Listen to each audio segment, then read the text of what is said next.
All right. Here is, whoops, wrong sheet.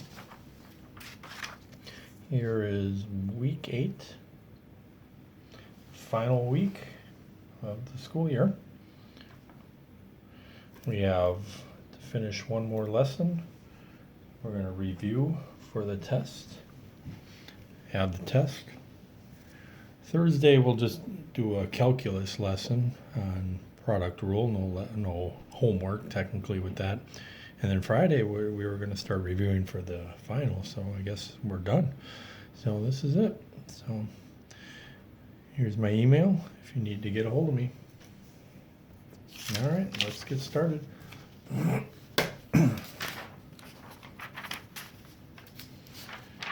right, so we are on 7C, we're continuing there. Some difficult problems.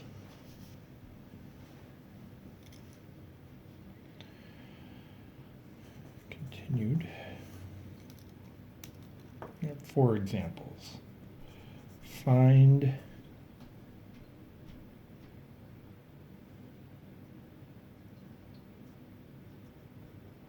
in this expression the coefficient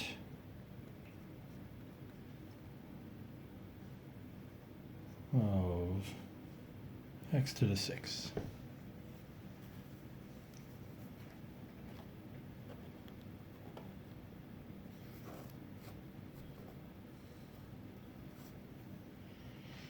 All right.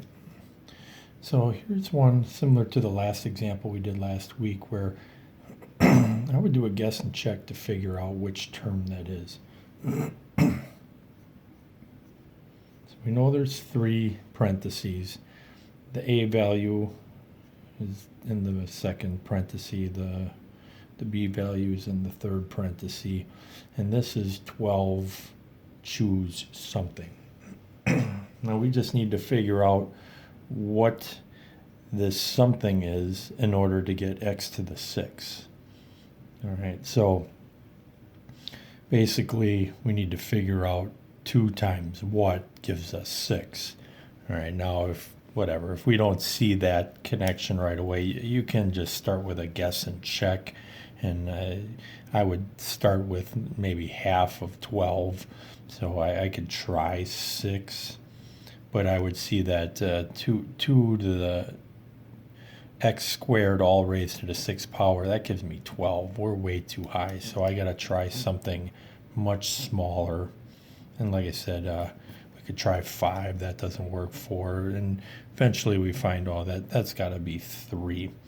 So x squared to all to the 3rd power, that's gonna give me x to the 6. So this will be 12, choose 3. Now if this is 3, this one would have to be 9. Because remember, these 2 numbers have to add up to the n value, the exponent, which is 12. So it's kind of a guess and check to get to that number. All right, so then we want to evaluate this. All right, we'll just double check that. So that's x to the 6. 12, choose 3.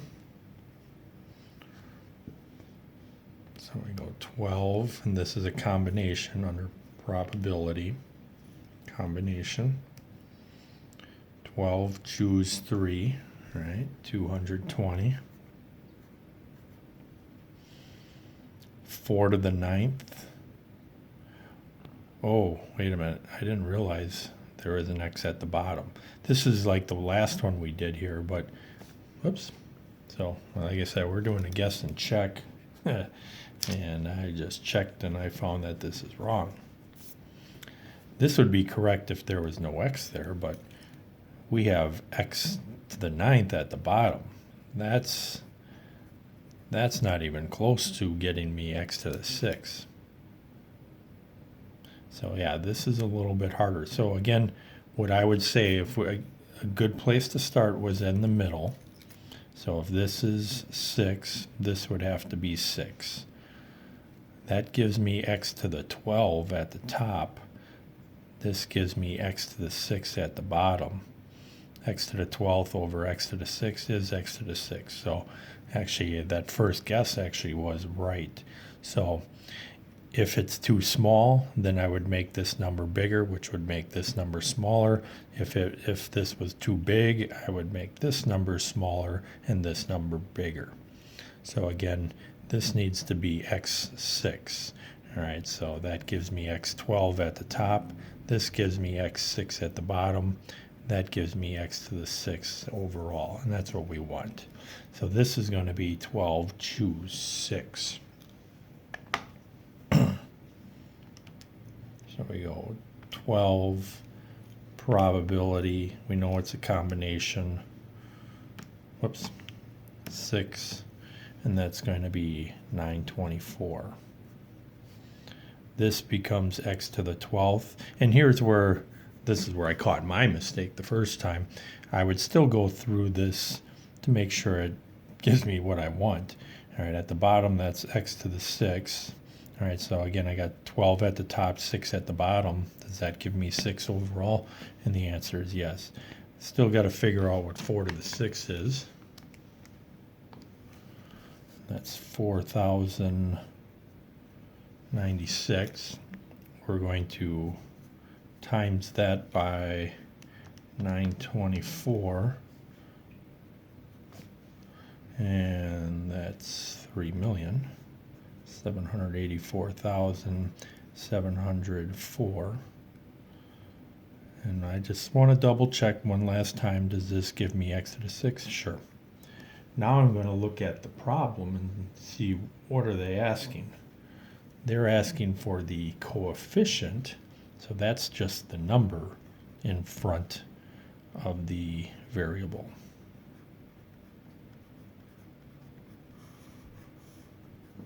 In B, I'll just ask for the term of x to the 6th, and that would just be this answer. So coefficient is just the number.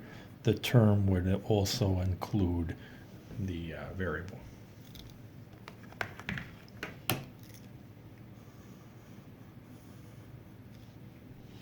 Okay. Next example. Find constant term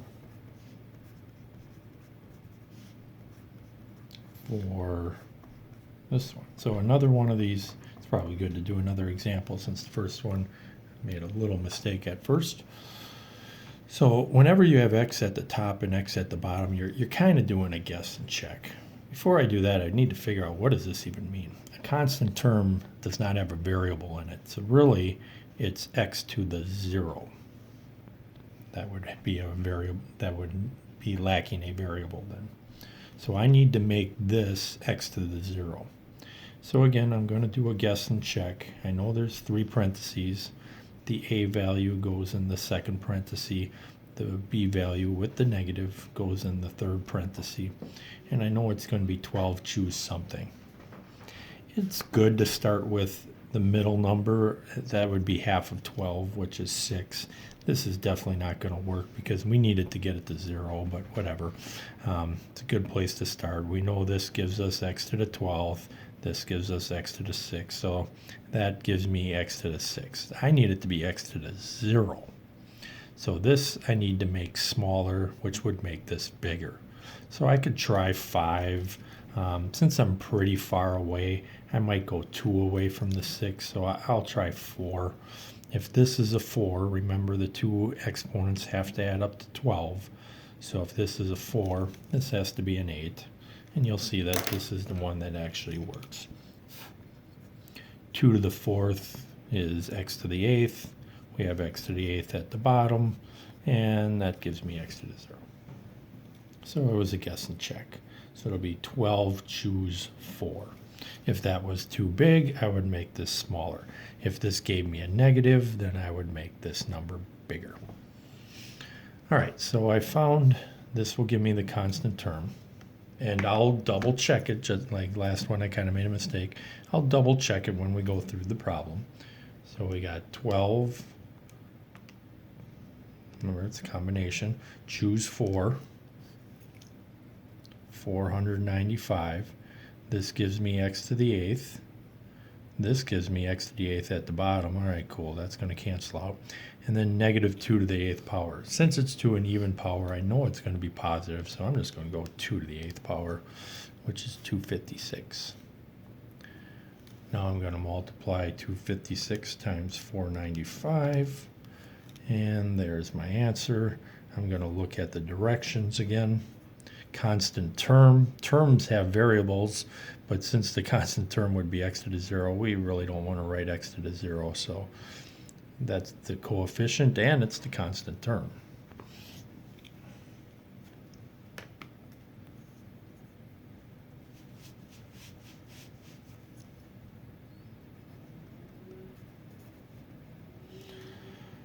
All right, find A. The expansion of 3 plus ax all raised to the 12th power. I'm sorry, this should be expression. The expression is this. The coefficient in x to the 3rd is this humongous number, 277,136,640. All right, so basically what they're doing is they're kind of giving you the answer. You need to come up with the problem. So we're kind of working backwards. So it's kind of like this, you're just working backwards. So again, we know there's 3 parentheses. Again, I would always put the x first, so I would rewrite this as ax plus 3 raised to the 12th. So there's your a term, which goes in the second parenthesis. There's your b term that goes in the third parenthesis. And I know it's going to be 12, choose something. Now I need the coefficient to be x to the 3rd. Now in this one thing that's easier than the previous 2 problems is we don't have x's in 2 different places. We just got it right here. So how do I make this x to the 3rd? Well, this would be a 3, because that will give me x to the 3rd. So that guess is a little bit easier to do than the previous 2 problems. So if this is a 3, remember the 2 exponents have to add up to 12. This has to be a 9. So this, and remember this exponent is the same as this r value. So it's 12, choose 3. These 2 numbers will always be the same. Okay. Now normally we just figure it out and there's the answer, but we already technically know what the answer is. We need to solve for A.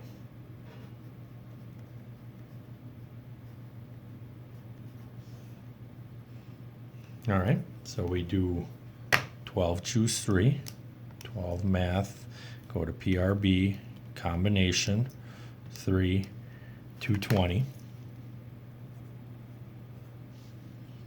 This is a to the 3rd, x to the 3rd.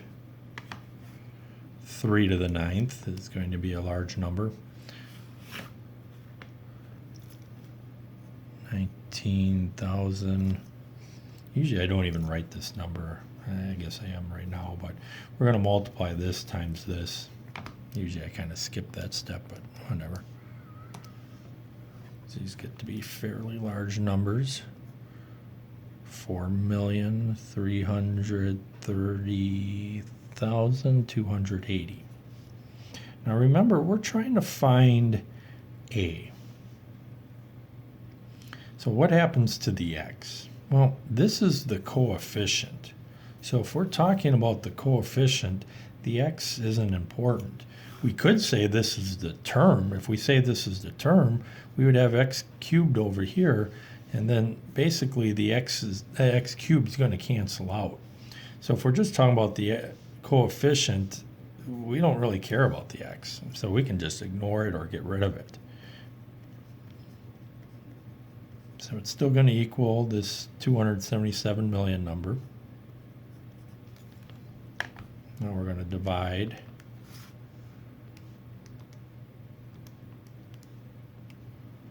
divided by answer, and that gives me 64. When you do a problem like this, that a value is going to be a pretty small number. So it started out really large, but now we're getting pretty close to the answer here. Now we want to solve for a, so we got to cube root that, and the cube root of 64 is 4.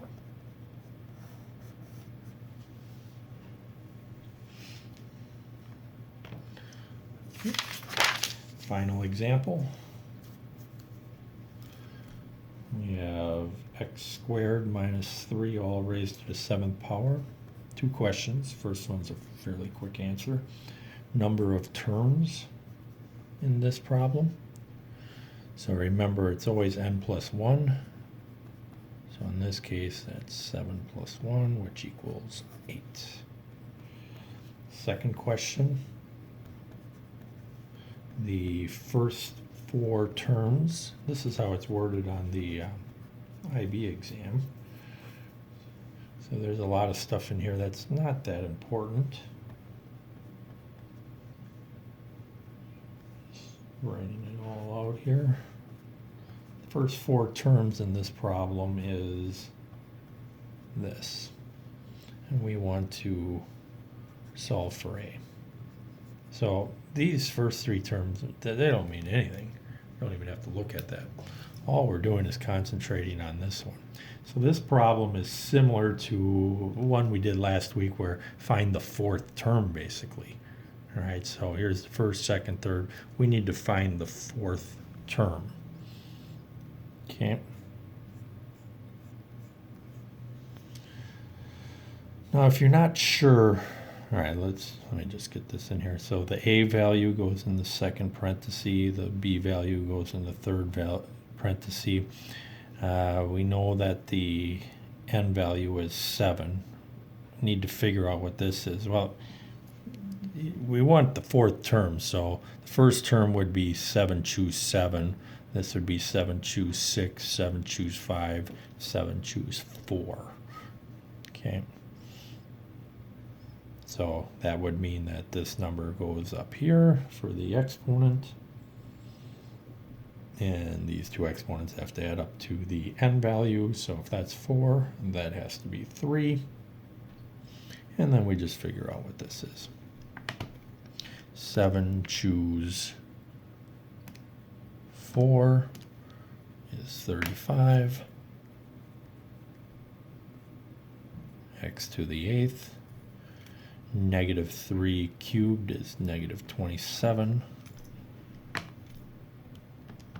Times that with 35, and we get negative 945. Now we want to look at what the question is asking. Find a, which would be the same thing as find the coefficient.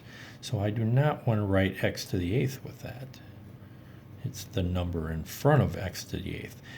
The x to the 8th also can check to see, oh, I did the right term.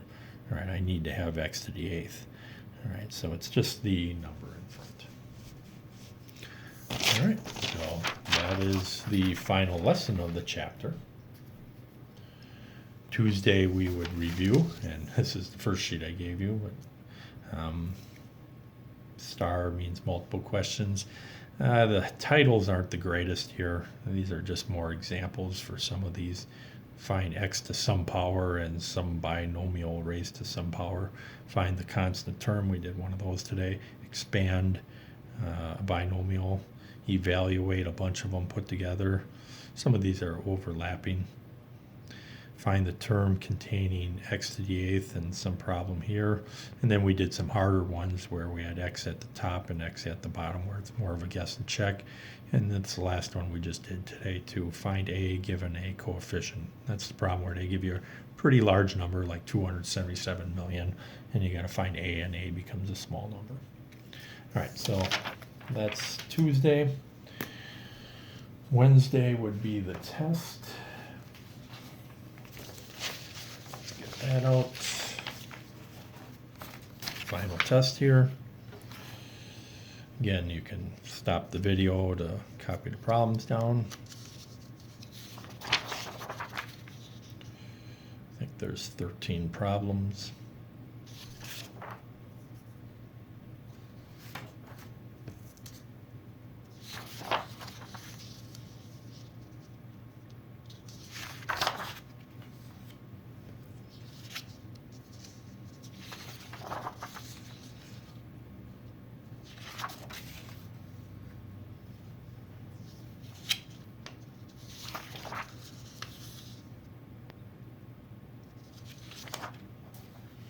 And then the answer key.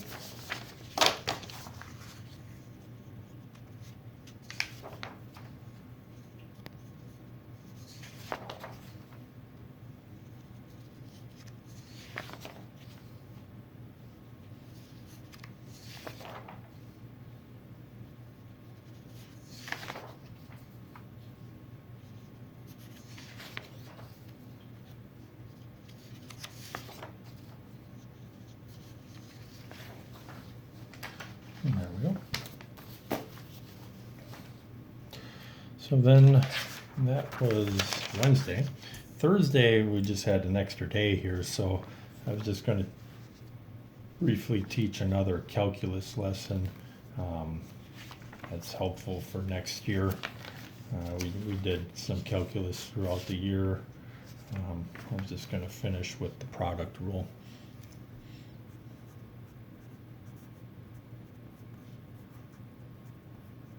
So this you will learn again if you're in calculus.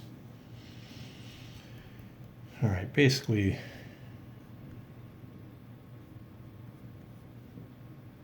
we have a function f of x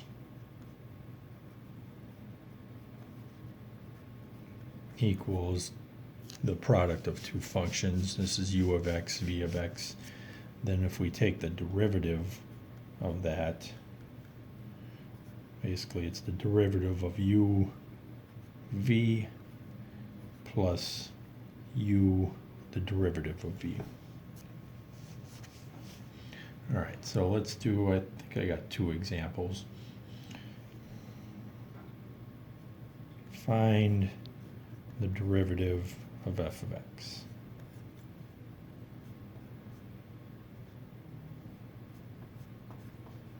Now, with the first one, I gave two examples that are maybe for calculus a little bit on the easier side, but I didn't want to give you ones that were too difficult. But a problem like this, you could FOIL it, and it would be maybe a little easier to do the derivative. But to be honest, I probably would just do the product rule here. Anyway, especially the second example. Maybe this one I would FOIL, but we'll just do the product rule. All right, so what it says is we're going to take the derivative of the first. All right, so remember to take the derivative. It's the exponent times the coefficient. So 2 times 1 is 2. And then the exponent decreases by 1. The derivative of a constant is always 0, so this is the derivative of the first term. We're going to rewrite the second term,